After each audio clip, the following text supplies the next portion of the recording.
Hello friends, എല്ലാവർക്കും നമസ്കാരം. എല്ലാവരും കാത്തിരിക്കുന്ന നിങ്ങളുടെ പുതുപുത്തൻ വിശേഷത്തിലേക്ക് ഏവർക്കും സ്വാഗതം.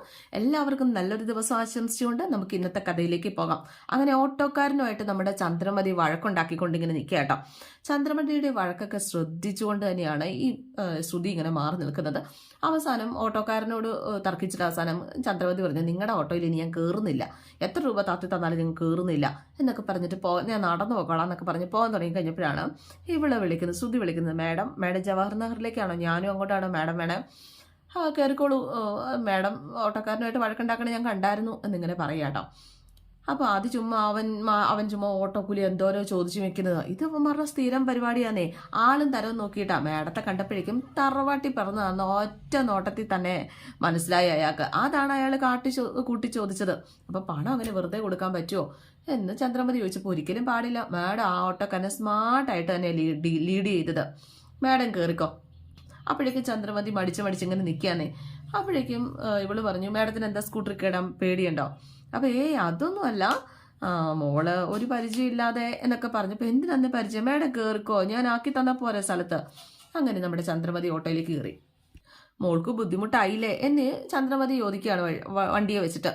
പിന്നെ ഞാൻ പോകുന്ന വഴിയിൽ മാഡത്തിനെ ഒന്ന് ഇറക്കി വിടുന്നു എന്ന് വെച്ച് 2 ദിവസത്തെ എൻ്റെ കാര്യങ്ങളൊക്കെ കുഴയൂലോ, എന്നാലും സാരമില്ല. അപ്പോഴേക്കും നമ്മുടെ ചന്ദ്രമതി പറഞ്ഞു, ഇക്കാലത്ത് സ്വന്തം മക്കൾ പോലും മക്കളെ ഇങ്ങനെ അമ്മമാരെ ഇങ്ങനെ സഹായിക്കില്ലല്ലോ. ആ ഒരു സമയത്ത് മോളിങ്ങനെ ഒരു പരിചയം പോലും ഇല്ലാത്ത ഒരാളെ സഹായിക്കാൻ കാണിക്കുന്ന മനസ്സ് വലിയ മനസ്സുള്ളവർക്ക് ഇത് ഇങ്ങനെ ഒരു സഹായമൊക്കെ ചെയ്യാൻ പറ്റുള്ളൂ എന്ന് ചന്ദ്രമതി പറഞ്ഞപ്പോഴേക്കും, ഞാൻ എന്നെ കൊണ്ട് ആകുന്ന സഹായം മറ്റുള്ളവർക്ക് വേണ്ടി ചെയ്യാറുണ്ട്. മേഡം ജവഹർ നഗറിലാണ് താമസം? ഇല്ല, എൻ്റെ ഒരു കൂട്ടുകാരിയാ, അവളെ കാണാൻ വേണ്ടി ഞാൻ പോവാ. എന്തായാലും ശ്രുതി ഇങ്ങനെ ഈ പെൺപടനെ വണ്ടി കയറ്റിയിട്ടുണ്ടെങ്കിൽ അതിനൊരു കാരണം ഉണ്ടാവൂലേ. ആ കാരണം കാണാനിരിക്കുന്നേ ഉള്ളൂ. എന്തായാലും വിശേഷമൊക്കെ പറഞ്ഞ് ഇങ്ങനെ പോവാണ്. ആ സമയത്ത് കറക്റ്റ് പമ്പിൻ്റെ അവിടെ വന്നപ്പോഴേക്കും ശ്രുതി വണ്ടിയുടെ സ്കൂട്ടി അങ്ങോട്ട് ഓഫാക്കിട്ടോ അയ്യോ എന്നും പറഞ്ഞിട്ട് നമ്മുടെ ചന്ദ്രമതി അവിടെ ഇറങ്ങി പെട്രോൾ ഉണ്ടോയെന്ന് ഇങ്ങനെ നോക്കുകയാണ്. പെട്രോൾ ഉണ്ടോയെന്ന് നോക്കിയപ്പോഴത്തേക്കും പെട്രോൾ ഇല്ല. അതുകൊണ്ടാണ് എന്ന് നമ്മുടെ ശ്രുതി അങ്ങ് വരുത്തി തീർക്കുക. കൂട്ടുകാർ രാവിലെ വണ്ടി എടുത്തോണ്ട് പോരും, നമ്മൾ പെട്രോൾ അടിച്ചില്ല, ഞാൻ ഒട്ടും ഓർത്തുമില്ല, എൻ്റെ കയ്യിൽ കാർഡും ഇല്ല, ഫോണിലാണെങ്കിൽ ഓൺലൈൻ വർക്കിങ്ങും ചെയ്യുന്നില്ല. ഇനിയിപ്പോൾ എന്ത് ചെയ്യും? മാഡത്തിന് ഒരു ഓട്ടോ വിളിച്ച് വിട്ട് തരട്ടെ. അപ്പം മോൾ എങ്ങനെ പോകുന്നു ചോദിച്ചു കഴിഞ്ഞപ്പോഴേക്കും, അതിപ്പോൾ ഞാൻ എങ്ങനെയും പൊക്കോളാം, ഞാൻ പിന്നെ ഒരു ഓട്ടോ വിളിച്ച് പോയിക്കോളാം, അത് കഴിഞ്ഞിട്ട് ഞാൻ വീട്ടിൽ പോയിട്ട് പേഴ്സ് എടുത്ത് വന്നിട്ട് വണ്ടി എടുത്തോളാം, പെട്രോൾ അടിച്ചോളാം എന്നൊക്കെ പറഞ്ഞപ്പോൾ മോൾ എന്നാൽ ബുദ്ധിമുട്ടുണ്ട്, മോളൊരു കാര്യം ചെയ്യേ, ഞാൻ പൈസ തരാം എന്ന് പറഞ്ഞിട്ട് ചന്ദ്രമതി 200 രൂപ എടുത്ത് കൊടുക്കുകയാണ്.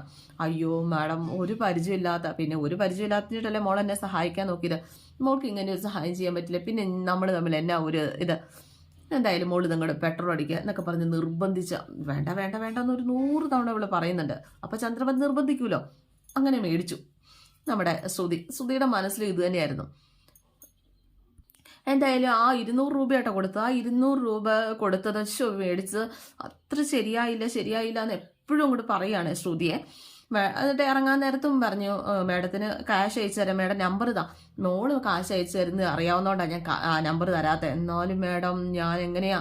അയ്യോ എൻ്റെ പൊന്നു മോളെ, മോളങ്ങോട്ട് ഇപ്പോൾ ഉപയോഗം ഉണ്ടെങ്കിൽ എവിടെയും വെച്ച് നമുക്ക് കാണാം, ആ പൈസ ഇനി എനിക്ക് വേണ്ട, മോളുടെ നല്ല മനസ്സിന് ഞാൻ തരുന്ന അന്നങ്ങോട്ട് കൂട്ടിയാൽ മതി എന്നൊക്കെ പറഞ്ഞിട്ട് ചന്ദ്രമതി ഫ്രൂട്ട്സ് മേടിക്കാനാന്നൊക്കെ പറഞ്ഞിട്ട് വഴിയിൽ ഇറങ്ങാൻ സത്യഭാമയുടെ വീട്ടിലേക്ക് പോയില്ല.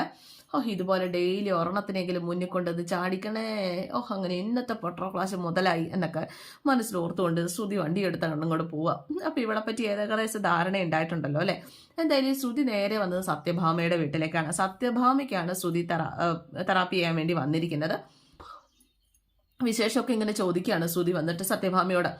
ഇങ്ങനെ അണിഞ്ഞൊരുങ്ങി നടക്കുന്നതല്ലേ ഉള്ളൂ, ശരീരം മൊത്തം വേദനയാണ്, അതിനല്ലേ ഞാൻ വന്നിരിക്കുന്നത്, ഇപ്പം ശരിയാക്കി തരാം എന്നും പറഞ്ഞിട്ട് നമ്മുടെ ശ്രുതി ഓടി നടന്നിട്ടാട്ടോ ഓരോ കാര്യങ്ങളൊക്കെ ചെയ്യുന്നത്. കഴിഞ്ഞ ആഴ്ച വിളിച്ചില്ലല്ലോ, എന്ത് പറ്റി എന്ന് ശ്രുതി ചോദിച്ചപ്പോഴേക്കും എൻ്റെ ഒരു കൂട്ടുകാരുടെ മോൻ്റെ വിവാഹമായിരുന്നു കഴിഞ്ഞ ആഴ്ച, അതുകൂടി കഴിഞ്ഞപ്പോഴേ ആകെ ടയേർഡായി ഞാൻ. വിവാഹമൊക്കെ നന്നായിട്ട് കഴിഞ്ഞോ?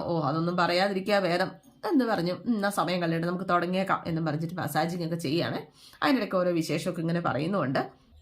എന്തായാലും എൻ്റെ കൂട്ടുകാരിക്കും മിനി സ്ട്രെസ്സൊക്കെ വരാൻ ചാൻസ് ഉണ്ട്, ഞാൻ പരിചയപ്പെടുത്തി തരാം, ഉറപ്പായിട്ടും ശ്രുതിയുടെ സേവനം അവർക്ക് വേണ്ടി വരും എന്ന് സത്യഭാമ ഇങ്ങനെ പറയാം. മുട്ടുവേന എങ്ങനെയുണ്ട് എന്ന് ശ്രുതി ചോദിച്ചു കഴിഞ്ഞപ്പോഴേക്കും ഒരു കുറവില്ല, ഡോക്ടർമാർ പറയും വെയിറ്റ് കുറയ്ക്കാനായിട്ട്.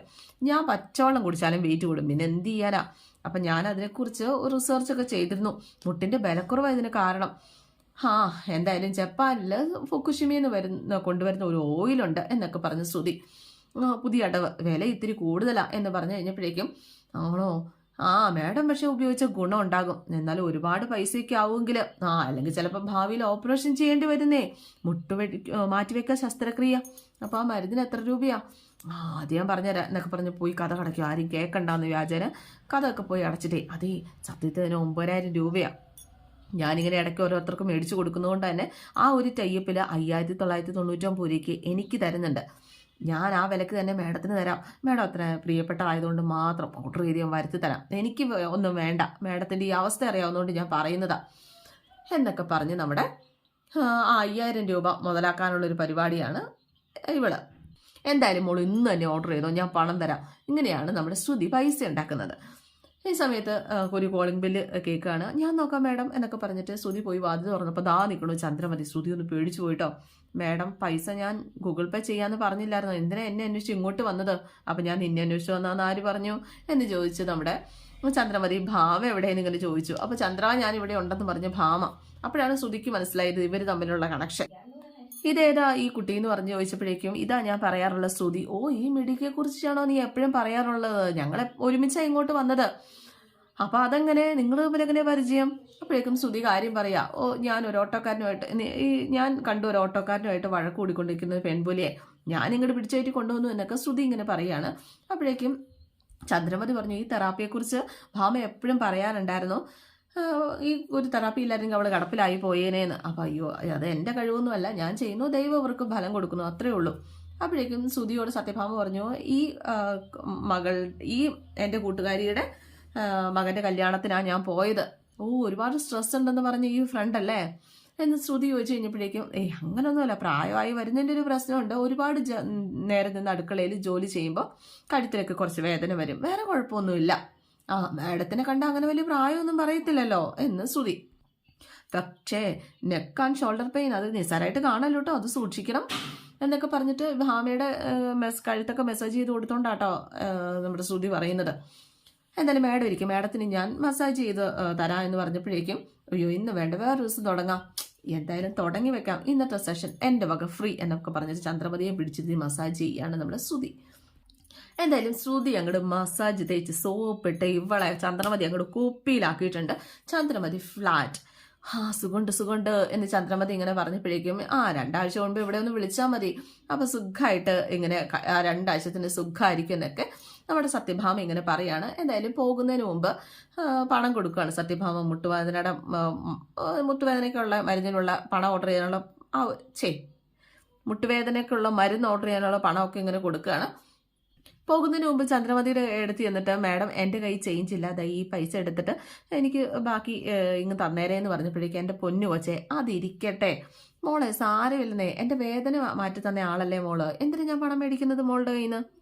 അപ്പോൾ എൻ്റെ നമ്പർ മാഡത്തിൻ്റെ കയ്യിലുണ്ട്, വേണ്ടി വരുമ്പോൾ വിളിച്ചാൽ മതി എന്നൊക്കെ പറഞ്ഞിട്ട് ശ്രുതി യാത്ര പറഞ്ഞ് പോവാണ്. ശ്രുതിയെക്കുറിച്ച് നല്ല മതിപ്പാട്ടോ ചന്ദ്രമതിക്ക്. ഓ, നല്ല സ്മാർട്ട് ഗേൾ. അപ്പോൾ അവളുടെ കാര്യമൊക്കെ അവിടെ നിൽക്കട്ടെ, എനിക്ക് നിന്റെ കാര്യം പറ എന്നും പറഞ്ഞ് നമ്മുടെ സത്യഭാമ ചന്ദ്രമതിയെ പിടിമുറുക്കി. എൻ്റെ എന്ത് കാര്യം? അതെ ഉരുളാതെ കാര്യം പറ ചന്ദ്രേ, എന്താ നീ എന്നിൽ നിന്ന് മറച്ചു വെക്കുന്നത്? നീ ഇത് അവിടെ പോണത് എന്നൊക്കെ ചോദിച്ച് നമ്മുടെ സത്യഭാമയുടെ ചോദ്യം ചെയ്യല്. അവസാനം ചന്ദ്രമതി പറഞ്ഞു, ഞാൻ പറയാം, പക്ഷെ ഇത് മറ്റാരും അറിയരുത്, ഞാൻ സുധിയെ കാണാനാണ് പോയത്. സുധിയോ? അതെ ഭാമ, ഞാൻ സുധിയെ കാണാൻ വേണ്ടിയിട്ടാണ് പോയത്. സുധി എവിടെ? എന്നിട്ട് നടന്ന കാര്യങ്ങളൊക്കെ നമ്മുടെ ചന്ദ്രമതി വള്ളി പുള്ളി തെറ്റാതെ ഈ സത്യഭാമയോട് പറഞ്ഞു കേൾപ്പിക്കുക. എല്ലാം കേട്ട് കഴിഞ്ഞപ്പോൾ സത്യഭാമ ചോദിച്ചു, ഇപ്പം എന്തായി? ഞാൻ പറഞ്ഞ പോലെ തന്നെ സംഭവിച്ചില്ലേ? അവൻ അവളെ കൊല്ലാതിരുന്ന തന്നെ ഭാഗ്യം. അപ്പം നിഷ്കളങ്കനായ എൻ്റെ മോനെ പറ്റിച്ച അവള് ഒരു കാലത്തും ഗതി പിടിക്കത്തില്ല എന്നൊക്കെ പറഞ്ഞു ശാപവാക്കുകളുമായിട്ട് നമ്മുടെ ജാൻമണിയെ പോലെ അങ്ങോട്ട് ഇറങ്ങി ഈ ചന്ദ്രമതി. ഈ വിവരം നീ വീട്ടിൽ അറിയിച്ചോ എന്ന് സത്യഭാമ ചോദിച്ചപ്പോഴേക്കും, എന്നിട്ട് വേണം എൻ്റെ മോനെ എല്ലാവരുടെ കൊല്ലാക്കൊല എല്ലാം ചെയ്യാനായിട്ട്? ഞാനത് സമ്മതിക്കുന്നു തോന്നണുണ്ടോ? അവൻ ആകെ തകർന്നിരിക്കുക. ഈ സമയത്ത് ആരെങ്കിലും മനസ്സ് വിഷമിപ്പിച്ചു കഴിഞ്ഞാൽ അത് താങ്ങാനാകാതെ അവൻ വല്ല കടുങ്കൈ ചെയ്യുമെന്നാ എൻ്റെ പേടി എന്നൊക്കെ പറഞ്ഞ് നമ്മുടെ സത്യഭാമയോട് ചന്ദ്രമതി. അപ്പം എന്നാലും നീ ഒരു വാക്ക് പോലും എന്നോട് പറഞ്ഞില്ലല്ലോടി, ഇതെങ്ങനെയാ പറയുന്നത് എന്ന് ചന്ദ്രമതി. അപ്പം ആ രേവതി വിളിച്ചില്ലായിരുന്നെങ്കിൽ ഞാനിതൊന്നും അറിയത്തില്ലായിരുന്നു. അപ്പം സമയമാകുമ്പോൾ നിന്നോട് പറയാമെന്ന് തന്നെ ഞാൻ കരുതിയത്. അപ്പോഴേക്കും അവൾ എല്ലാ കാര്യങ്ങളും അറിയിച്ചല്ലോ. രേവതി ഓർക്കും തോറും ചന്ദ്രമതി വലിയ മൂത്ത് കയറാണ് കേട്ടോ. ഇതേ സമയം നമ്മുടെ രേവതി കടയിലേക്ക് പോകാൻ വേണ്ടിയിട്ട് ഇറങ്ങിയതാണ്. അപ്പോഴേക്കും വഴിക്ക് വെച്ചിട്ട് ഇവരുടെ ഒരു പരിചയക്കാരിയെ കാണാണ്. ആ സമയത്ത് പരിചയക്കാരി പറയാം, എന്തായാലും കഷ്ടമായി പോയിട്ടോ, ഇങ്ങനെയൊക്കെ സംഭവിക്കുന്ന സ്വപ്നത്തിൽ പോലും കരുതിയില്ല കേട്ടോ. വാടക വീട്ടിൽ താമസിക്കുമ്പോൾ ഇങ്ങനെയൊക്കെ ഉണ്ടാകും, ശരിയാണ്. എന്നാലും ഒരു വീട് മാറി വന്ന ഉടൻ തന്നെ വീണ്ടും ഇങ്ങനെ ഒരു പ്രശ്നത്തിന്റെ പേരിൽ വീട് മാറുക എന്നൊക്കെ പറയുന്നത് കഷ്ടമാ എന്നൊക്കെ ഈ നമ്മുടെ രേവതിയോട് ഈ അയലൊക്കെക്കാരി ഇങ്ങനെ പറയുക. മാറാൻ പറഞ്ഞാൽ മാറിയല്ലേ പറ്റുള്ളൂ. അപ്പൊ ചേച്ചി എന്തൊക്കെ പറയുന്നത്? ആര് വീട് മാറണമെന്ന് ചേച്ചി പറയണമെന്ന് എനിക്ക് മനസ്സിലാവുന്നില്ല. അല്ല, മോള് അറിഞ്ഞില്ലായിരുന്നോ? ഞങ്ങൾ അവിടെ വന്നപ്പോൾ ഹൗസ് ഓണറുമായിട്ട് ചെറിയ പ്രശ്നങ്ങളൊക്കെ ഉണ്ടായി, അതല്ലാതെ വേറെ ഒന്നും ഉണ്ടായില്ല എന്ന് പറഞ്ഞപ്പോഴേക്കും സംഭവിക്കാൻ പാടില്ലാത്ത മോളെ സംഭവിച്ചത്. മോളുടെ ഭർത്താവിന്റെ ദേഷ്യം അല്പം കൂടുതലാട്ടോ. അപ്പൊ ചേച്ചി വിഷയം മാറ്റല്ലേ, എന്താ കാര്യം സംഭവിച്ചതെന്ന് പറ, എന്താന്ന് തുറന്ന് പറ എന്ന് പറഞ്ഞപ്പോ ഒന്നുമില്ല മോളെ, എനിക്ക് പോയിട്ട് അല്പം തിരക്കുണ്ട് എന്നൊക്കെ പറഞ്ഞിട്ട് ആ പെണ്ണ് രേവതിയോട് കാര്യങ്ങളൊക്കെ പറയാതെ എസ്കേപ്പ് ആകാൻ നോക്കുക.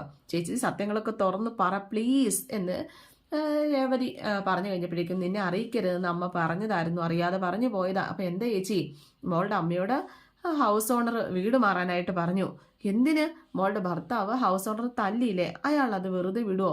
അതിന് അമ്മ എന്ത് തെറ്റിയിരു എന്ന് രേവതി ഇങ്ങനെ ചോദിക്കുക. പെട്ടെന്ന് അവരോട് മാറാൻ പറഞ്ഞു അവരെന്ത് ചെയ്യും? ഇങ്ങനെയൊക്കെ എല്ലാവരും ഹൗസ് ഓണറും പറഞ്ഞു നോക്കി, പക്ഷെ ഹൗസ് ഓണർ ഒരു വിട്ടുവീഴ്ചയ്ക്കും തയ്യാറാകുന്നില്ല. രേവതി ഇത് കേട്ടോ ആകെ ഞെട്ടിട്ടോ. എന്തായാലും അപ്പം തന്നെ രേവതി അമ്മയെ വിളിക്കുക കേട്ടോ. ഞാൻ നിന്നെ അങ്ങോട്ടേക്ക് വിളിക്കാനിരിക്കുകയായിരുന്നു എന്ന് പറഞ്ഞു കഴിഞ്ഞപ്പോഴേക്കും, അമ്മ എന്തിനാ എന്നെ വിളിക്കുന്നത്? അവിടെ നടക്കുന്നൊന്നും പറയാനല്ലേ, പിന്നെ എന്നെ വിളിക്കേണ്ട കാര്യം എന്താ?